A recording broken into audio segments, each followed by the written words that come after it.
Alright. Nah, jadi kita akan bahas mengenai beberapa hal gitu ya yang akan berpengaruh gitu ya. Jadi BI rate adalah salah satunya. Jadi tanggal 3 Desember gua akan membicarakan mengenai window dressing, tips and trick gitu ya. Jangan ketipu lagi kayak tahun lalu gitu ya. Tapi kita melihat ada beberapa saham-saham yang mungkin up gitu ya, tapi tentunya kita harus waspada. Di acara window dressing nanti akan saya kasih tahu. Acara window dressing itu akan disupport oleh saham rakyat gitu ya, dan juga HQ saham IDX Bot gitu ya. HQ yang paling berguna menurut gua dan harganya yang paling ini ya, dan kebetulan dipadankan dengan saham rakyat ya, berarti HQ-nya juga HQ Bot yang merakyat gitu ya. Saham rakyat sendiri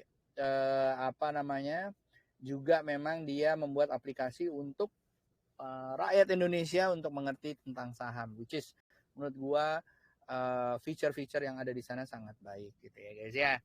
Nah, tadi gue bilang ya mengenai acara ini yang dimana memang kita bikin acara-acara preambul gitu ya sebelum kita lakukan acara di tanggal 3 Desember gitu ya. Nah, tapi acara-acaranya kita buat seinteraktif dan sesinkron mungkin gitu ya dengan acara yang ada di 3 Desember.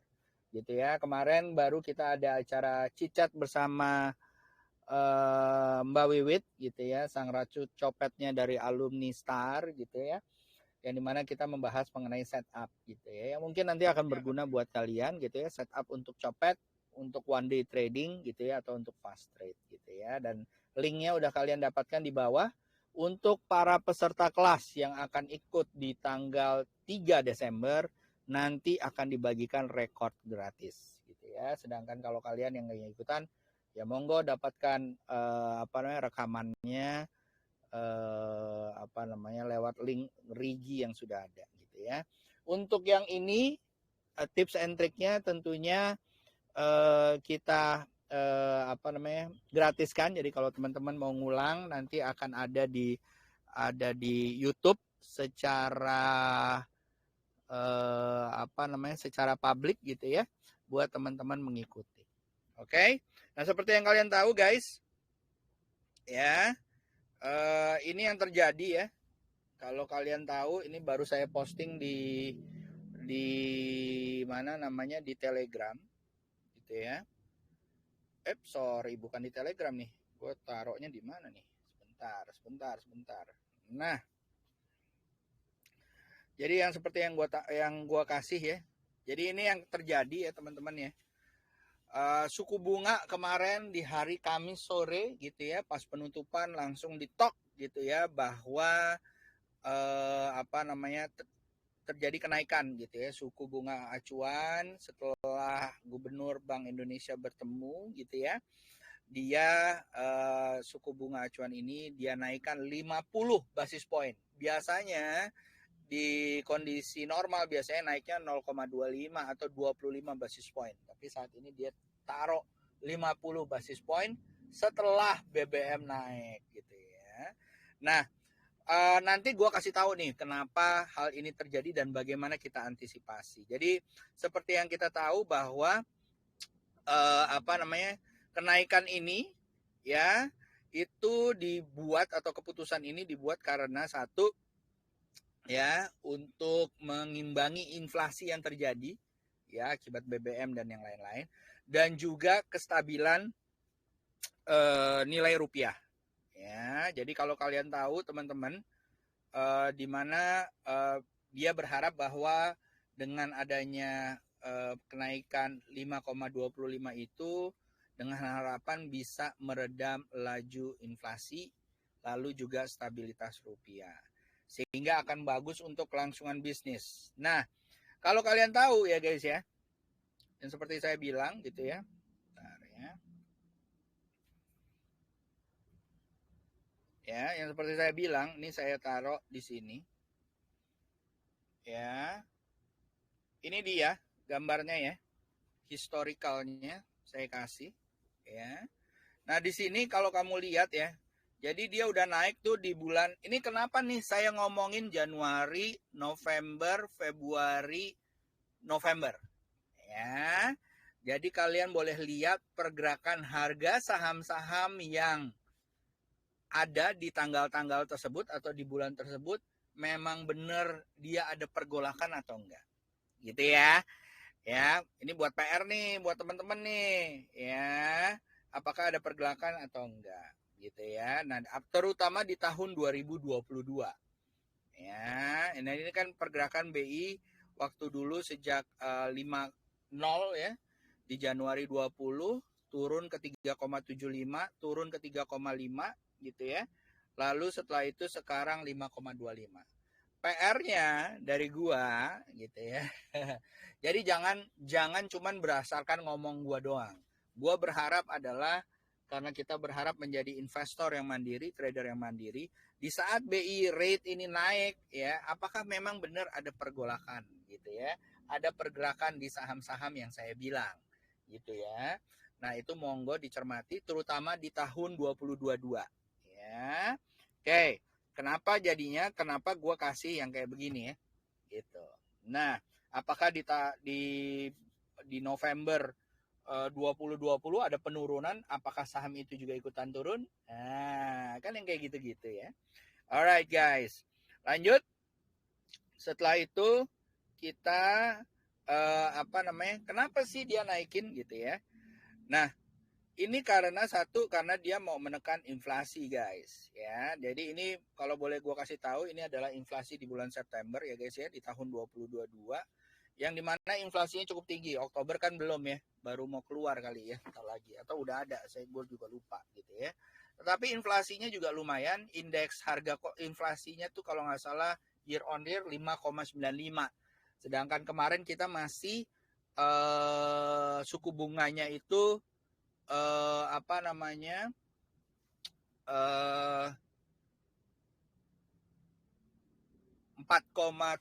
ya kalau nggak salah ya, 4,75.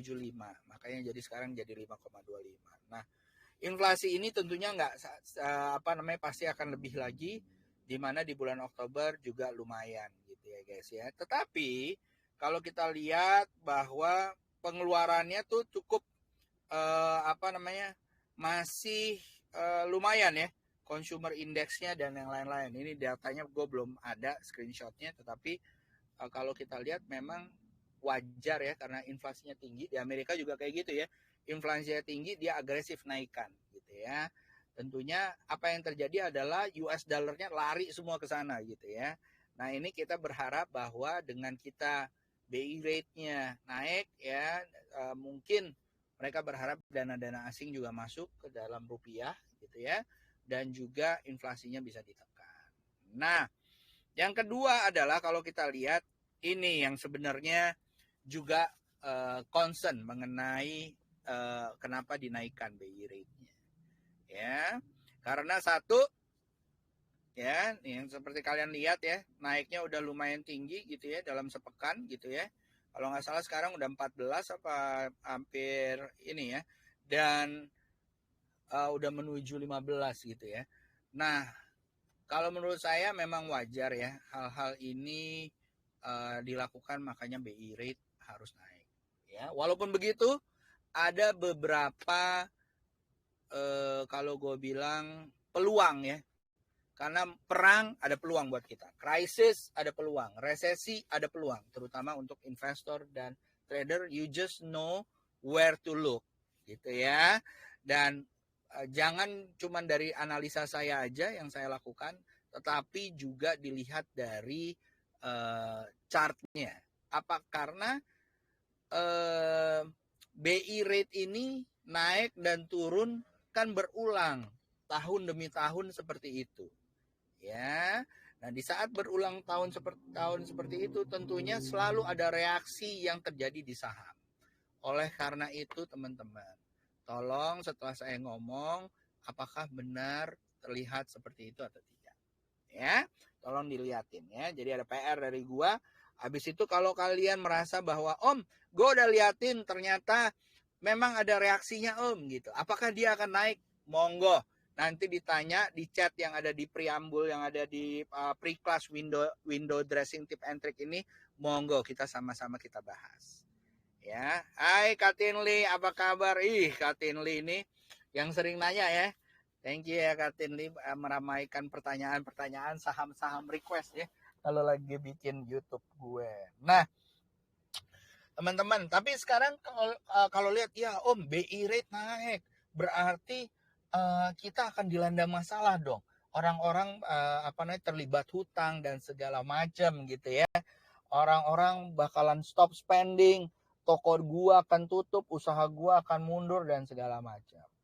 Tapi kalau menurut gua hal tersebut dilakukan ya sudah dipertimbangkan dengan apa yang akan terjadi. Gitu ya. Kalau kita lihat saham-saham BI yang pastinya akan terkena imbasnya tentunya bank-bank besar pertama ya. Bank-bank besar tentunya dia akan menaikkan tidak hanya suku bunga depositonya, walaupun biasanya nggak terlalu banyak naiknya, tetapi yang akan menaikkan margin mereka adalah suku bunga pinjaman. Ya, dan dengan adanya suku bunga pinjaman tentunya biasanya nggak banyak ya yang flat ya teman-teman ya. Biasanya yang floating, yang mempunyai pinjaman tentunya akan di tahun bulan depan pasti akan melihat bahwa suku bunganya sudah di-adjust. Biasanya ya, atau 3 bulanan atau gimana. Nah, jadi satu, saham-saham bank besar tentunya harus dilihat ya. Sektor finance biasanya yang akan mengalami banyak impact gitu ya. Baik itu satu, bank besar, 2, bank kecil, 3, asuransi. Nah, kalau kita lihat juga tadi yang pertanyaan gue yang sebelumnya, terus orang akan stop konsumsi dong Om. On contrary, secara kebalikannya teman-teman ya, gue akan kasih lihat lagi share di sini ya. Ini adalah pertumbuhan pertama adalah ini ya, properti. Ya, tadi kita udah ngomong sektor finance, kita akan ngomong mengenai sektor yang lain ya, yang mungkin akan naik. Monggo dilihat ya, 2 bulan yang lalu BI juga naikin. Ini apakah benar memang mereka naik gitu ya. Nah, kalau kita lihat ya guys ya, yang kamu lihat nih di gambar yang ini, kamu bisa lihat bahwa pertumbuhan penjualan yang ada di bawah. Ya, dan kamu lihat bahwa pertumbuhan penjualan ya di triwulan 3 2022 pertumbuhan jualan ya, penjualan residensial, perumahan ya guys ya, bukan gedung-gedung ya. Kalau gedung karena banyak virtual sekarang mungkin agak turun. Tetapi kalau residensial itu tumbuh 13,58%. Ya, kenapa? Karena bukan suku bunganya, tetapi ada stimulus pemerintah yang membiarkan boleh untuk pemilik rumah pertama 0%. Nah, ya. Jadi dia masih pertumbuhannya masih oke. Dan kalau kalian lihat sumber pembiayaannya 74% itu keluar dari KPR.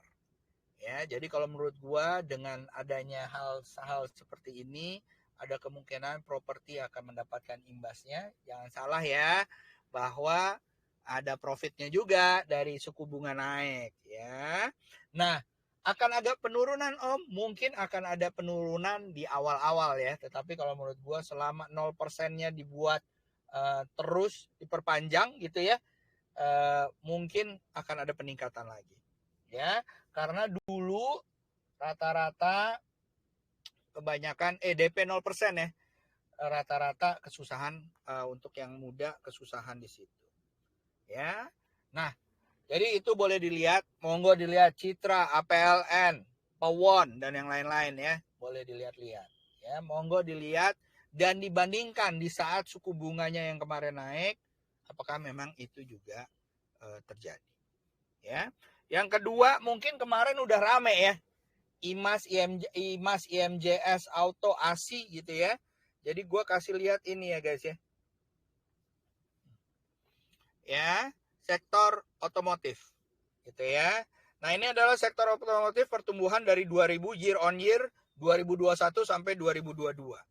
Kalau kamu lihat bahwa grafiknya meningkat ya guys ya.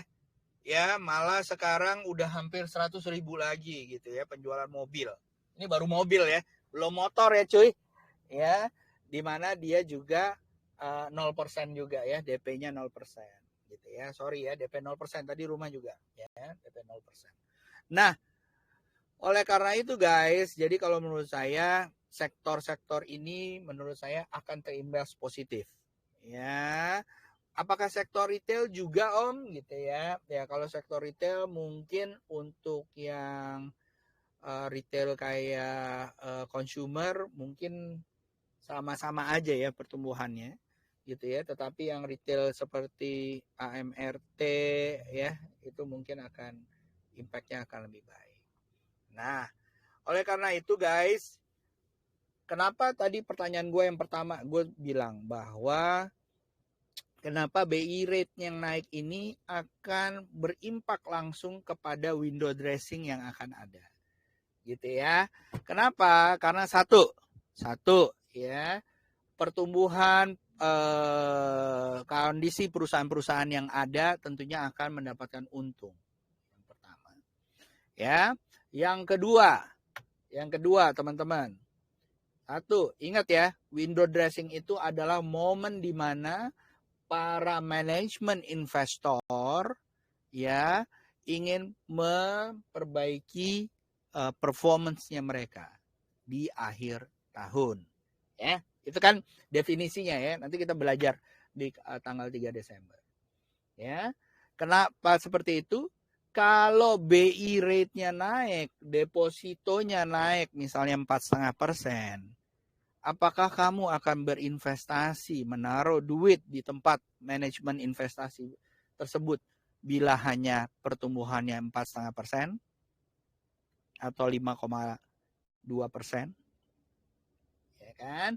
Nah, jadi satu tentunya akan mendukung ya, akan terpush kondisinya dengan keadaan. Ya, itu satu. Walaupun begitu tentunya biasanya kalau di hukum makro itu kalau bunga banknya naik, nilai obligasinya akan turun. Jadi teman-teman harus diperhatikan yang punya megang surat hutang gitu ya, kemungkinan akan ada penurunan gitu ya, kecuali yang memang udah dijamin oleh pemerintah. Nah, itu yang kedua. Yang ketiga, teman-teman, kenaikan suku bunga rate ini gitu ya, dan kenaikan US dollar ini tentunya adalah peluang untuk kita memanfaatkannya juga. Yang selalu gue bilang di saat market outlook adalah kalau debt-nya atau suku bunganya naik, tentunya utang dari perusahaan-perusahaan tersebut akan naik. Kalau utang-utang perusahaan tersebut akan naik, teman-teman, maka yang harus kita lihat adalah satu, ya, lihat perusahaan yang punya debt equity rasionya di bawah 10% atau di bawah 30%. Ya. Jadi estimasi gua ya, perusahaan-perusahaan yang minimal ya yang kita bisa lihat ya, perusahaan-perusahaan yang bernaung di bawah sektor saham syariah indeks ya atau indeks saham syariah mungkin akan mempunyai performance yang bagus di akhir tahun ini. Ya, itu satu. Ya, atau itu satu. Ya. Yang kedua adalah tentunya saham-saham yang memang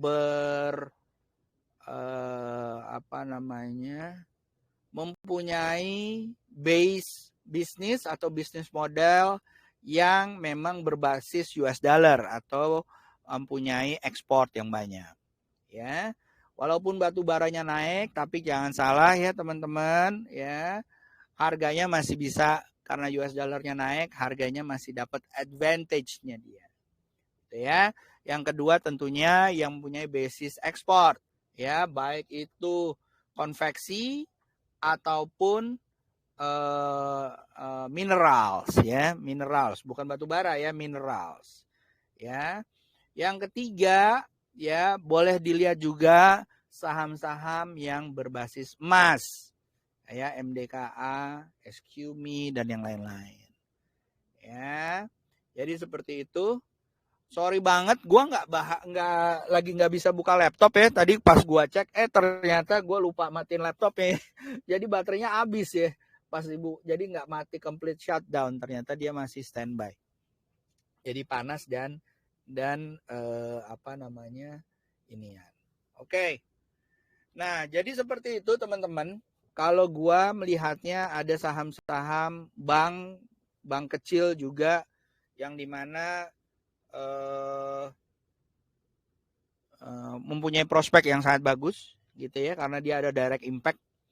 Yang indirect impact tentunya sektor otomotif, sektor properti akan mendapatkan direct impact. Kenapa? Gitu ya. Mumpung masih ada DP 0%-nya.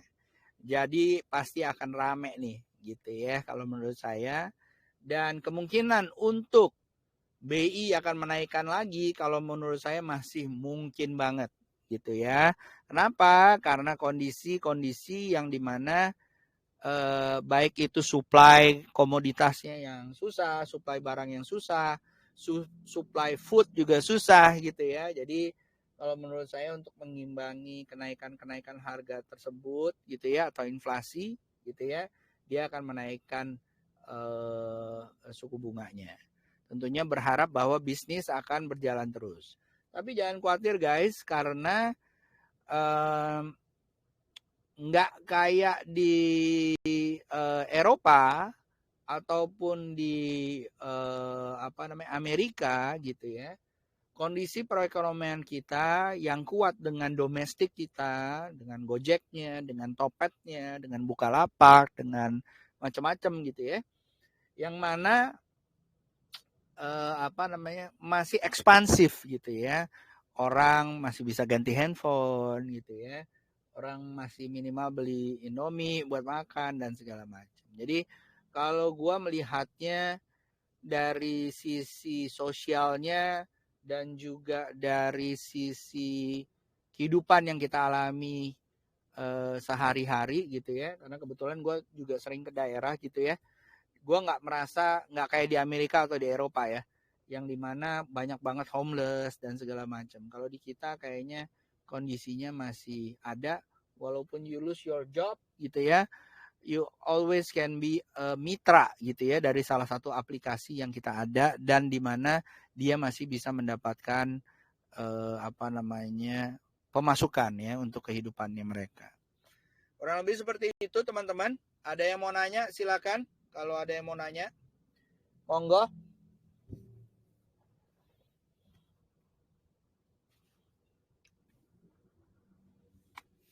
Ada? Mau nanya saham ya nggak apa-apa, tanya aja saham. Tentunya gue pakai bot ya, pakai HQ saham IDX bot kan itu kegunaannya. Di saat kita nggak bisa buka laptop, kita bisa ini ya. You have around 10 minutes, I think, kalau mau nanya-nanya, mumpung gue masih bisa gitu ya, karena gue 1:30 lewat harus jalan. Ada? Oh, nanyanya diketik ya?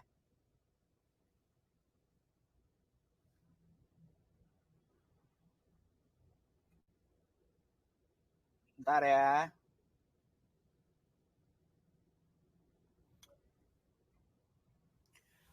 Window dressing mulainya kapan Om? Window dressing biasanya dimulai itu kalau window dressingnya itu biasanya dia mulai di minggu kedua ya, Desember gitu ya, minggu keduaan Desember. Kalau Santarelli ya itu biasanya di akhir-akhir ya, di akhir bulan Desember sampai Januari ya. Nah, di saat-saat itu biasanya orang bilang Santarelli kenapa? Karena setelah Christmas atau menjelang Christmas biasanya harga-harga mulai naik gitu ya. Di saat-saat itu mulailah mulai banyak saham-saham yang mulai membaik gitu ya. Nah, di awal-awal biasanya udah mulai nih, ada yang udah mulai breakout dari sideways-nya ya. Ada yang tadinya bangun dari tidurnya gitu ya, suddenly liquid gitu ya guys ya. Nah, itu yang biasanya terjadi. Nah, Ada beberapa cara yang bisa nanti akan gue ajarkan di tanggal 3 Desember mengenai window dressing. Ya, ada dua approach yang kita bisa lihat. Satu dari seasonality-nya atau musiman, kayak duren atau rambutan atau mangga gitu ya. Ada seasonality-nya. Nah, itu bisa kita lihat. Yang kedua adalah berdasarkan berapa banyak saham-saham yang dimiliki oleh institusi. Nah, institusinya apa? Nah, jadi logik-logik itu udah gue kemarin discuss lama ya sama Pak Mansu yang gue masukkan. Dan di mana itu bukan TA ya, bukan technical analysis, tetapi more to logic, historical, dan juga bandarmologi yang kita pakai, gitu ya. Dan perintahnya nanti akan go live di window dressing, gitu ya guys ya. Akan gue tease nanti di HQ donasi di pertengahan minggu depan, gitu ya. Yang dimana kita bisa melakukan banyak banget secara detail. Dan ingat, itu bukan cuman asing doang ya. Ingat, Indonesia IHSG besarnya itu lebih banyak ke domestik. Ya, hampir 60% itu domestik rather than asing. Value-nya itu lebih banyak domestik. Jadi gue kemarin masukkan beberapa ide-ide gue atau logik-logik gue yang dimana stop kita nggak bedain dari asing sama lokal gitu ya. Tetapi kita masukkan yang mana sih yang institusi baik itu asing dan lokal. Nah dari situ kita bisa lihat combine dengan seasonality dan chart, mantap lah. Oke? Alright. Om, kalau analisa BBBTN boleh di HK berapa? Analisa BBTN dia. Ntar ya.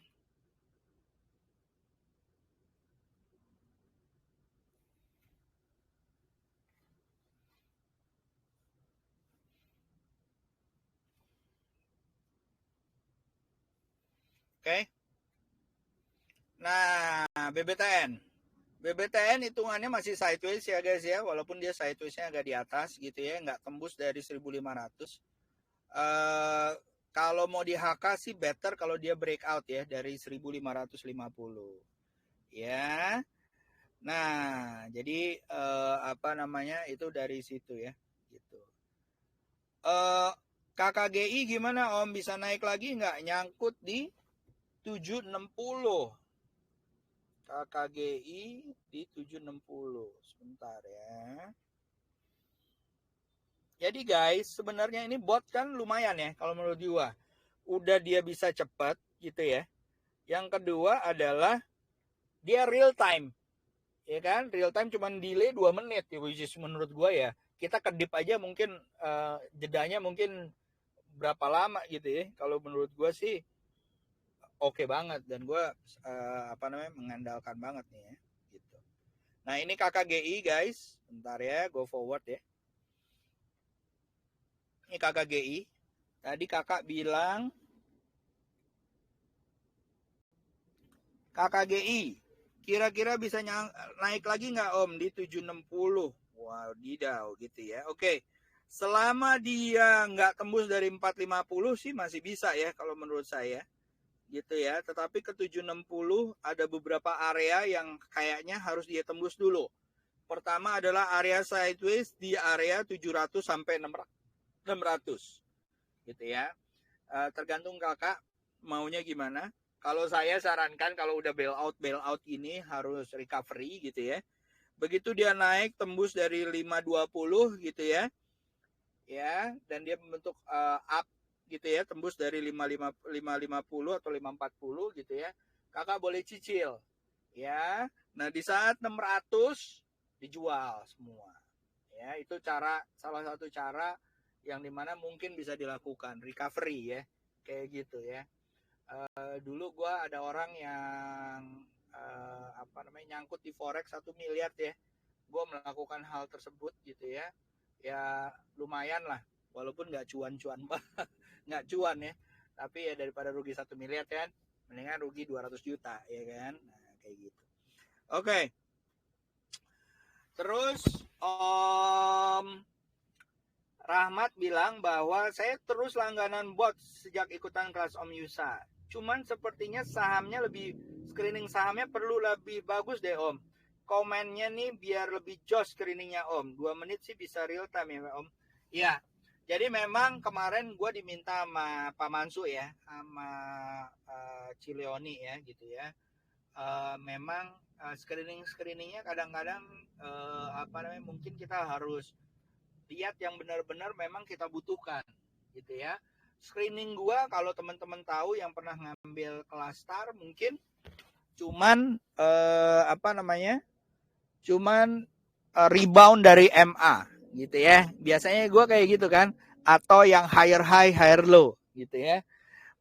Tetapi memang biasanya gue seperti itu, dan lalu habis itu gue nggak HK gitu ya. Setelah gue screening biasanya gue lihat chartnya lagi. Baik itu buat copet, pastinya gue akan screening, lihat chart di daily, lihat chart di time frame kecil. Kalau gue buat swing, lihat chart di daily, lalu gue lihat chart di weekly gitu ya, untuk ensure bahwa oke nggak nih dilihat-lihat gitu ya. Nah seperti itu teman-teman ya. Jadi nanti gue akan mengajarkan kalian mengenai screening yang bisa kita lakukan gitu ya. Baik itu more in depth gitu ya. Lihat dari musimannya, more in depth dari siapa sih yang bisa kita lihat gitu ya. Jangan salah ya guys ya, sejak dulu gitu ya. Kalau dulu banyak bandar-bandar perorangan gitu ya.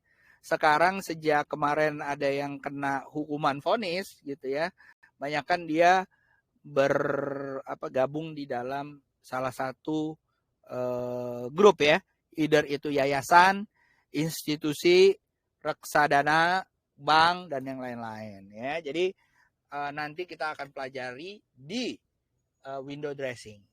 Nah, mungkin gue ngomongnya window dressing ya, karena gue males bilangnya itu adalah bandarmologi gitu ya. Gue males banget gitu ya, karena ya yang benar aja kita mau antisipasi window dressing gitu ya. Yang dimana biasanya bandar-bandar itu bandarnya bandar institusi ya, bergerak. Bandarnya bandar legal ya, bukan yang illegal gitu ya, seperti itu. Alright. Nah, saya pakai HHHL. Iya benar. Kita masih pakai HHHL. Nah di kelas nanti perlu banget Om ilmu biar lebih tajam analisanya. Iya akan lebih tajam. Dan kayaknya kita biasanya dari jam 3 sampai jam 4 ya. Setengah 5 ya. Kalau nggak salah ya. Jam berapa sih? Jam 1 ya. Sampai jam 4 ya. 3 jam ya. Kayaknya bakalan molor nih. Jadi kalau kalian yang mau belajar benar-benar gitu ya, siapin waktu sampai jam 6 kali ya kalau menurut gua. Terus yang kedua adalah kalau nggak salah kemarin panitia bilang Om kalau ada yang mau offline gimana gitu ya. Ya gue bilang ya limited aja lah gitu kan. 10 atau berapa lah gue nggak ngerti lah gitu ya. Limited banget, limited seat. Kalau kalian mau monggo di Japri salah satu panitia. Oke? Sip. TRJA Om. Dieksekusi aja potong leher. Udah dalam soalnya mau tukar saham apa ya Om gitu ya kira-kira. Oke. Matiin sebentar ya. Tadi apa tadi?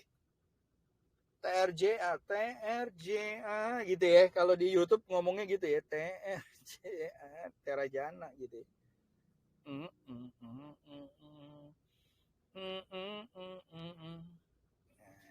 Ya. TRJA. Oke. Nah, TRJA guys memang lagi sideways ya. Kalau kita lihat lagi sideways di bawah ya 240, memang ini sideways yang mempunyai strong support gitu ya. Mau di-cut ya monggo-monggo aja ya, itu udah urusan personal ya. Tapi ya kalau kalian nggak sabar ya di-cut. Cari saham-saham yang lain. Kalau menurut saya apa sih saham-saham yang lain gitu ya? Contohnya apa gitu? Kalau gua ngelihatnya ada beberapa ya yang kayaknya seru gitu ya. Ada beberapa saham-saham bank kecil ya yang kayak TRJA tuh valuasi tadi berapa? Cepet ya, 500. Ya, kalau gua sih ngelihatnya ada kayak apa ya?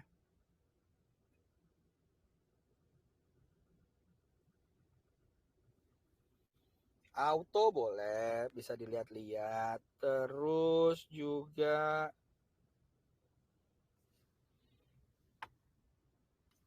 BBHI boleh lah dilihat-lihat. Terus juga apa ya?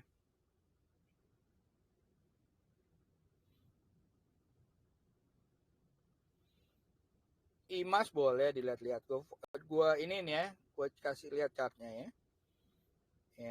Ya, monggo dilihat-lihat nanti ya, yang mana gitu. Oke. Nah, itu dia. Kalau misalnya kalian mau lihat gitu ya. Udah 13.40 cuy.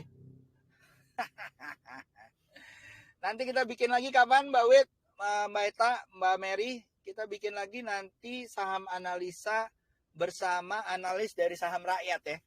Nah, gue seneng banget tuh. Hah? Kapan? Minggu depan hari Kamis kalau nggak salah. Rabu atau Kamis ya? Kamis ya? Gue sama tuh gue harus iniin sama itu ya. Sama orang saham rakyat. Ya. Tanggal 22. Iya. Itu tanggal 22. Berarti Rabu ya Kak Ica? Iya, tanggal 22 November. 22 besok 21. Selasa. 22 Selasa tuh. Hah? Sekarang tanggal berapa sih? gue inget tanggal gajian doang Om. Iya. Selasa.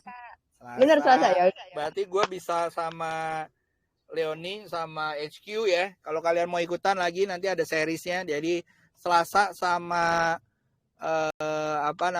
saham rakyat, Rabu sama HQ ya, di HQ donasi. Kamu masuk ke user HQ, di HQ donasi.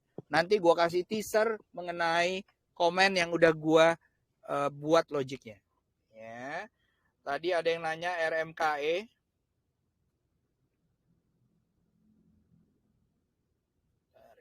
Terakhir ya, timing, RMKE terakhir ya. Timing perjanjian 30 menit, udahlah 30 menit aja.